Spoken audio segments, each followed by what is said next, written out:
Good afternoon, ladies and gentlemen. Welcome to our wonderful forum here at HCT, Dubai Men's Campus. Today, we are talking about live multi-camera television production process. I am Mark Mathias, known to you as Mr. Mark, and we're going to talk today about what we do in the television industry.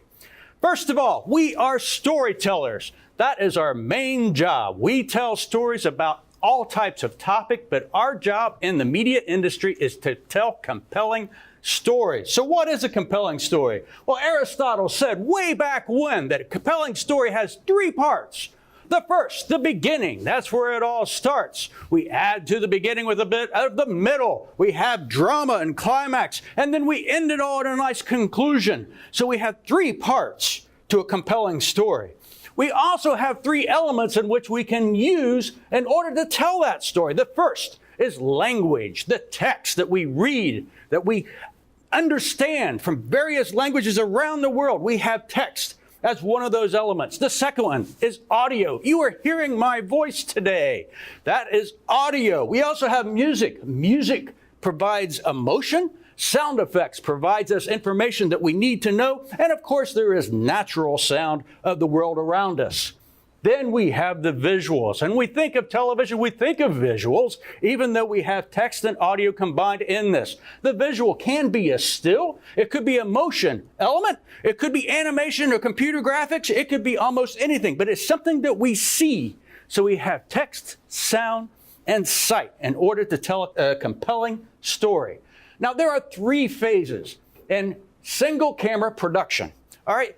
The first phase is pre-production. What is the idea that we're coming up with? What is it that we want to say? And we come up with an idea and we write a script about it and we storyboard it so we can visually show what our idea may be. We go from the pre-production stage into the production stage. That's the fun part. That's when we get to record visuals, we get to record sound, we get to go out and acquire all the information we need in order to have a compelling story.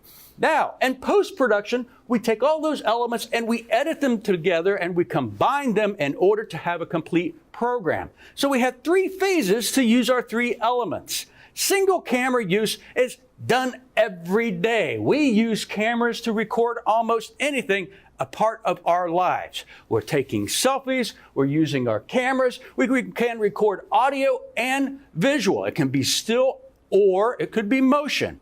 But it is a single camera process known as a camcorder, so it is a camera recording information. How does that differ from a multi-camera television system? Well, let me tell you. In a multi-camera television system, we have cameras, but they don't record anything. They send a signal back to what's known as the switcher, and this person who's operating the switcher will decide what it is that's going to be shown on the air. So in the multi-camera system, we don't have three phases anymore. We combine the last two phases into production. So anytime we see something in live television, they have done the pre-production process and the post-production process in order to combine it into the production process. The key thing about live television is the little word over here called distribution. Where is that signal going? It is taking an element from one area and moving it into another. So we have to be able to get that signal distributed to a source where other people can see it. Now, when we distribute that signal, what we call television is it's the immediacy of the event. All of you have sometime lived a part of your life where you could say, where was I when I saw? For us folks, I remember very well when I saw man land on the moon on television. It is a compelling, visual, live immediacy. And it brought the world together and at that particular event. And it's a shared experience. Not too many people will watch a television program all by themselves. They will watch it with somebody or other people will be watching it in other venues. So the immediacy of live television is like no other media that we have in the world. So how does it actually work? Here's a technical slide. We have the cameras which are actually shooting an image. That information is coming back into a CCU, a camera control unit. Those images are going into a switcher, and a switcher can select what the inputs are going to be seen on the output. We also have audio inputs coming into an audio board. Those items are selected. Again, we have visual and we have sound. There's a computer that will generate text or graphics in order to lay over this information, and then it is output into a VTR, but for live television, it has to be transmitted. And it's transmitted through a tower, goes through the airwaves as radio waves, and is received by your television. This is as complex as you're going to get today, folks. All right, so live television. The first considered major broadcast in the television industry was the 1936 Olympic Games in Germany.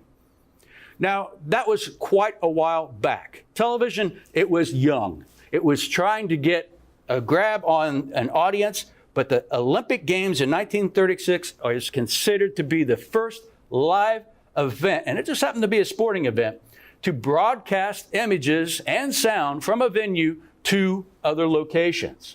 These are the cameras that were used during that particular time in 1936. So let's talk about sports for one, because it's a good way to consider how things are working. In 1936, those images were broadcast to one nation.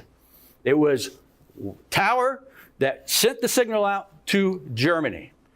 There was a little scuffle between 1936 and 1948. All right? After all that got concluded, the London Games, the Olympic Games in 1948, again, were broadcast to one country, the UK. Then we go to Helsinki. Two countries got to see it. It goes from there. Melbourne, because Australia is a continent of its own, stayed there. But from 1960 on, you can see the progression of how many countries actually got the broadcast. 21, 40, 98, 124, 111. Finally, 2000 Olympic Games from Sydney, Australia, it was a global phenomenon. Everyone could see the immediacy of a signal broadcast live from one source. So how did this happen? It's all in the transmission. The transmission signal, like what I said, in Germany, it was a tower that was sending a signal to local receivers. After we have the addition of repeaters that start in the 1940s, which is taking that signal and rebroadcasting it again so that it can go further, we added more viewership.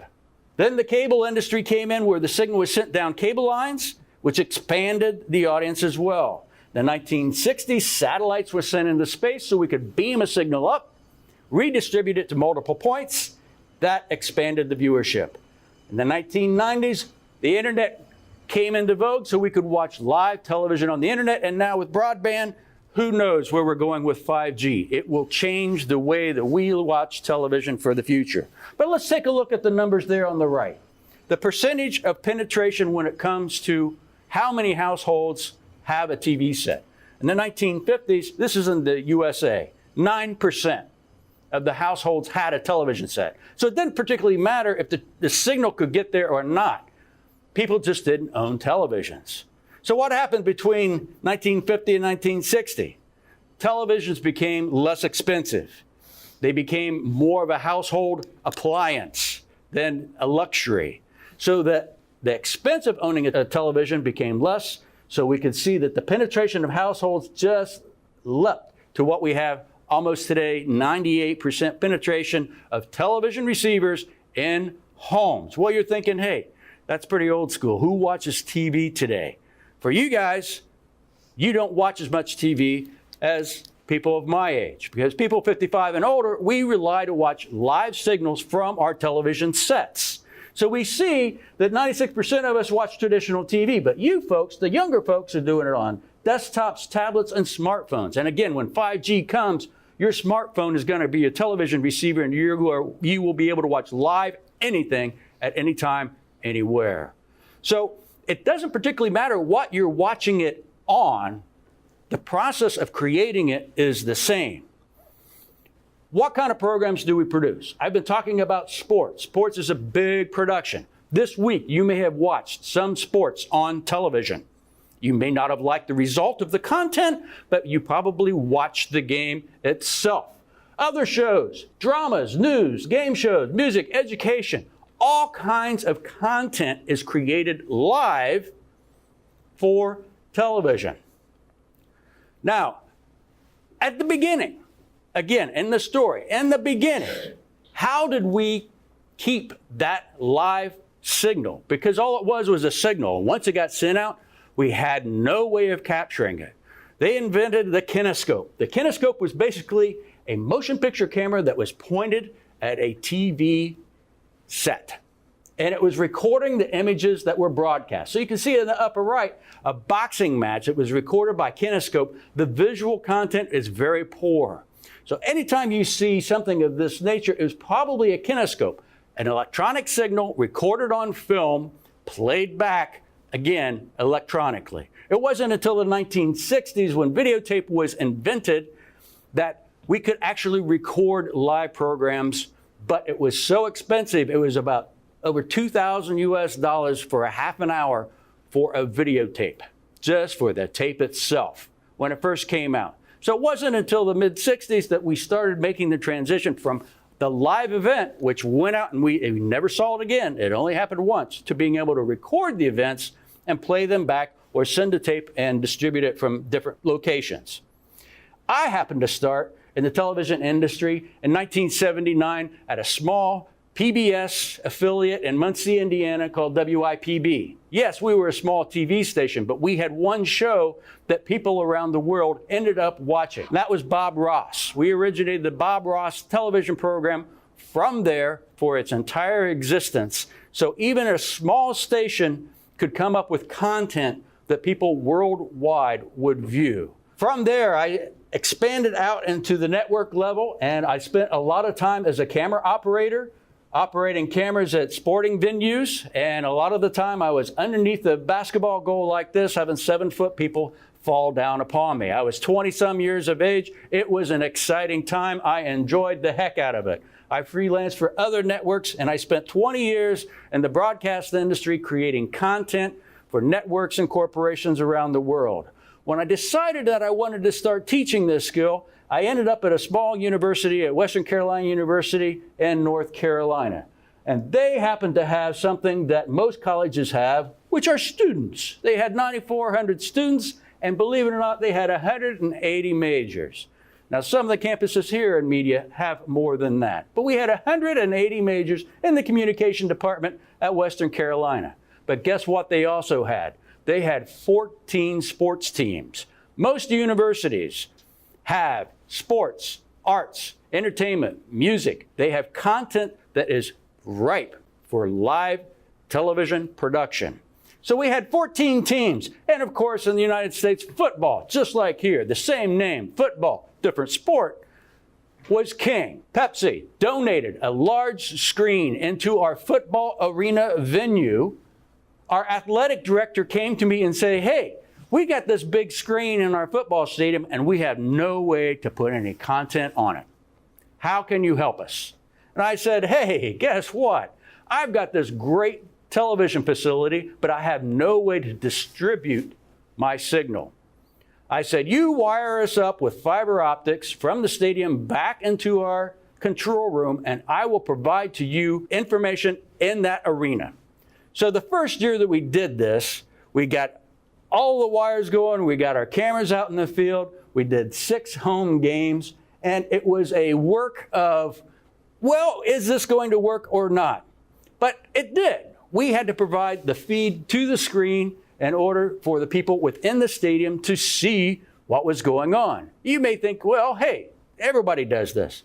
But in 2010, not everybody did it. We only had this board first year out, and I said, I will develop a course that is only on Saturdays for 6 Saturdays a semester. And our job for 12 hours, 6 days a semester, is to provide content to this screen. Students are students no matter where they are. They say, well, it doesn't really fit in my schedule because I like going to the game and we party before and, so I don't want to do that. So I had to open the class up to any student on campus. Any student on campus could be a part of this, all right?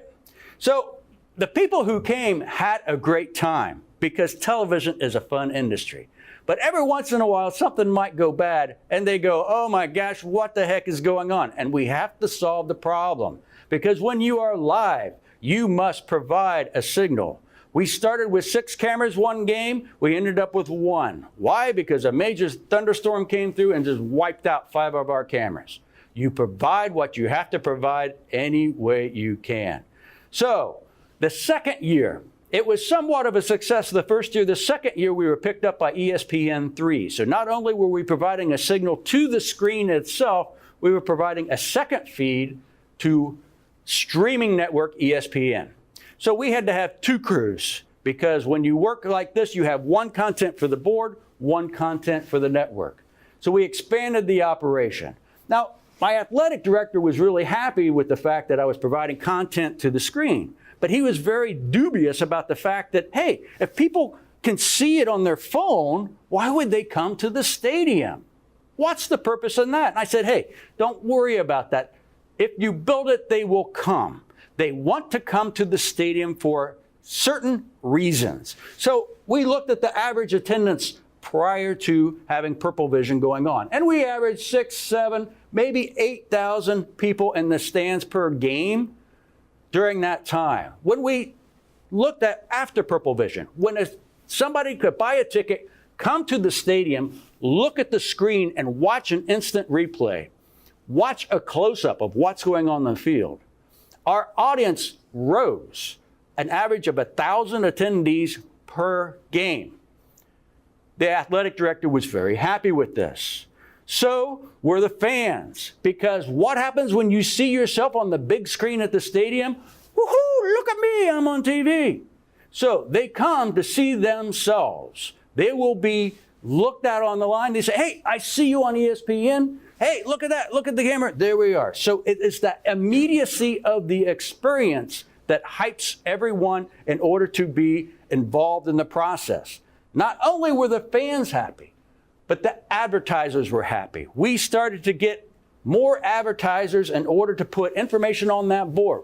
You have 9,000 to 10,000 people at one place. That is a marketing boom. So what happened? The advertising dollars that came in for the athletic department, the first year rose $100,000 just from the use of this screen. Over the 5 years we produced this show, we net the athletic department over $1 million from one class developed on Saturday afternoons. That's the potential of live television. So after the second year, I said, what's really going on here? I'm an educator. I'm supposed to learn about things. What is really happening? I happened to look around one day, and I noticed that my control room had nothing but women in it. I looked down at the camera operators.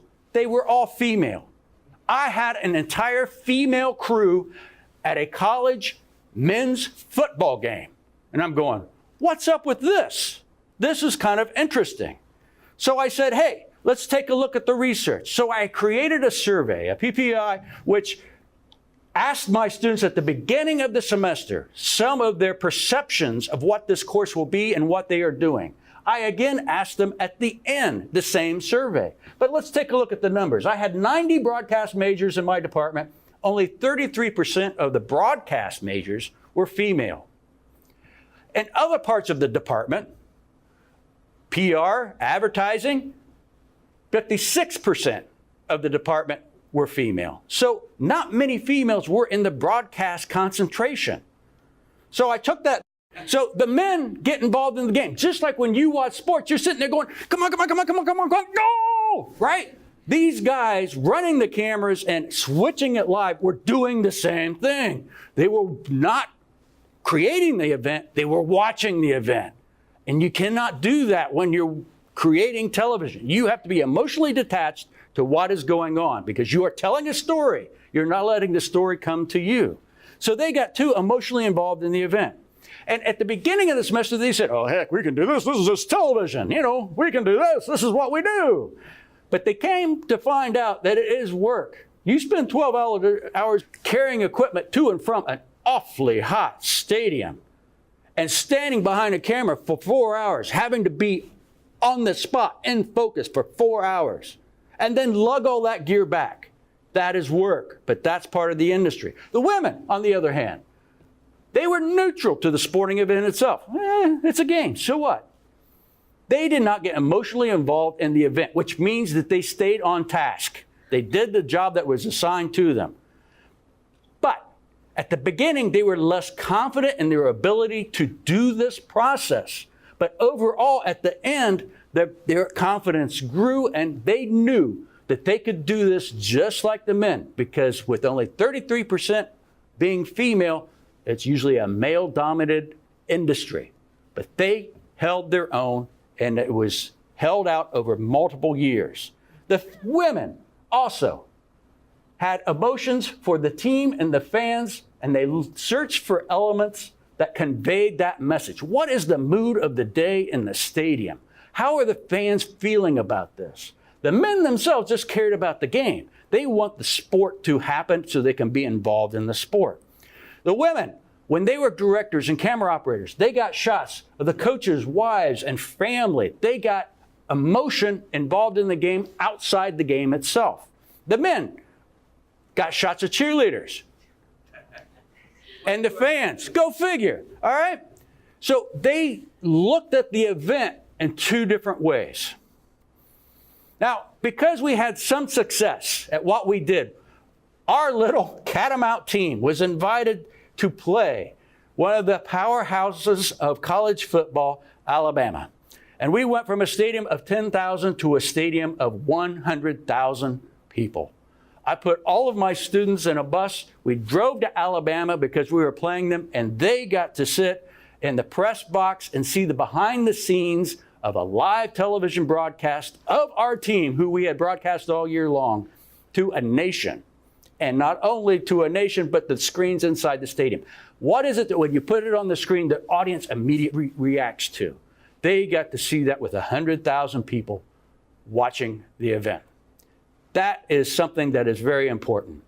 The results of my little survey I presented in 4 consecutive programs at the Broadcast Educators Convention in Las Vegas during 2011 and 2014. I was asked to be on panels in order to talk about women in broadcasting, about using boards for sporting events. So all that data has already been put out there in the airwaves at the BEA conference in Las Vegas. What we did for those 5 years was we took students and made them not consumers of media, but producers of media. Many of these students went on to be broadcasters themselves because they fell in love with the process. Until you do it, you don't understand the camaraderie that occurs for a crew of 12 to 20 during a live show, because you have to pull your own weight and you expect everyone else to pull theirs. So it was a very bonding experience for the students. And it became so worthwhile that the athletic department finally hired professionals to do the work that my students had once done. We were the proof of concept. They then took their money and created more money and revenue from it. So that was the end of Purple Vision. But we begin again at Sharjah Women's Campus. I show up at Sharjah Women's and I take a look at what they have. And guess what? They have a switcher. They have some cameras. They have a studio. They have the raw ingredients it takes to do live events. So why not? Let's say they can. Yes, they can. Just like they did in Cullowhee, they can in Sharjah. The women can create programs just as compelling and sometimes even more so than men. Nothing personal, but they look at the world a little bit different. And their programming turns out to be just a little bit different. They can do everything you can do. They can operate cameras, do directing, producing. And it is awesome to the fact that they get that chance to do that in applied media at HCT. Now we come to Dubai Men's Campus. We have a fine facility here.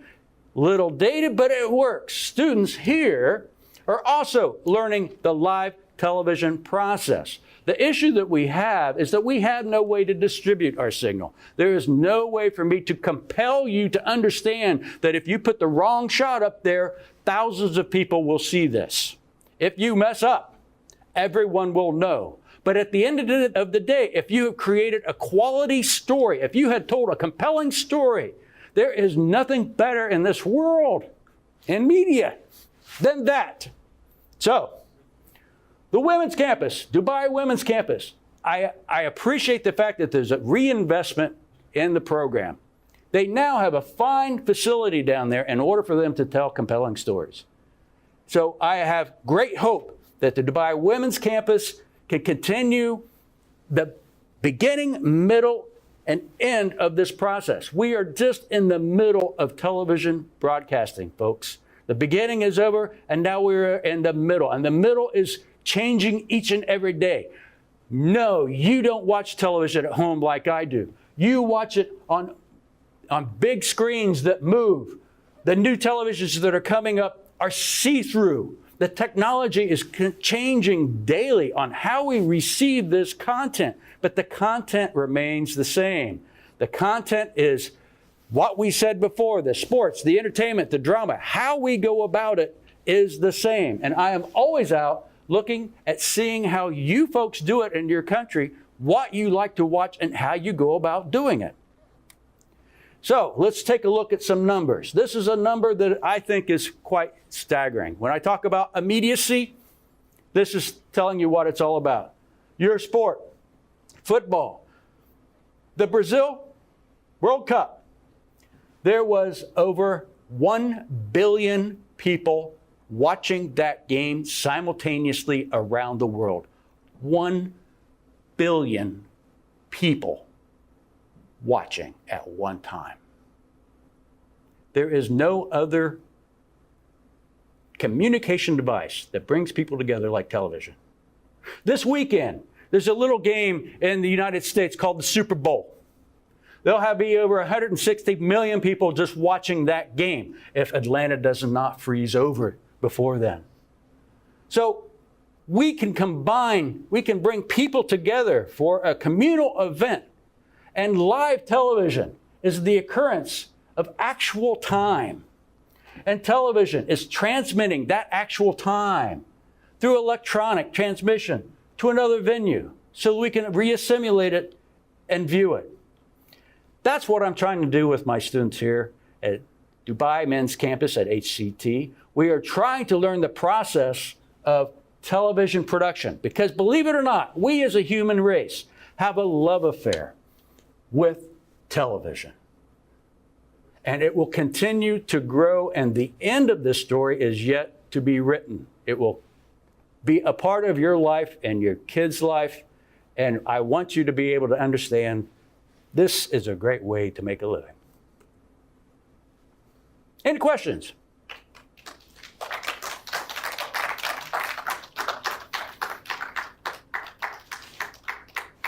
And the crowd goes wild.